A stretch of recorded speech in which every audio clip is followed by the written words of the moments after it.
motivasiya ilə başlayırıq. Amma yəni bizim əsas motivasiyamız şey olur ki, yəni məsələn tutaq ki, bir ay idmana getdim, mən ikinci aydan gördüm ki, məndə dəyişiklik var. Əsas motivasiya get-gedə əldə olunan nəticədir. Prosesdən motivasiya qazanırsınız. Yəni artıq görmədim kimi dedi ki, yəni motivasiya... Bir dənə özümü göstər dostum, baxışım bir dənə. Motivasiya o qədər də böyük, yəni əslində dedi ki, təsir var, sadəcə o qədər də böyük amil deyil dedi. Amma məncə əsas böyük amil düzdür, disiplinlə biz başlayırıq. Deyirik ki, yəni mən bir ayın sonunda 3 kilo atacağım da, ya da 3 kilo qazanacağım. Yəni idmandan gedir söhbət.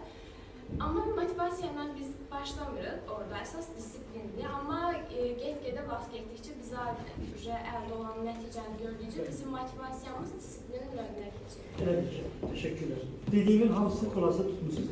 Dostlar, yəni, yekunlaşdırıq. Niyə ilə başlayırıq? Əsas motivasiyamız niyə olur? Vayı tapırıq. Mən bu yol tutmasını niyə?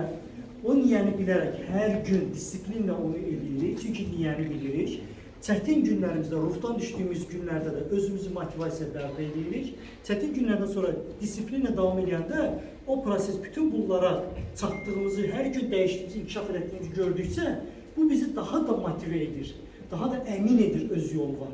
Artıq kimsənin sözü belə sənə ruh düşkünlüyü yarada bilmir. Çünki görürsən bu progresi və belə də davam edirsən.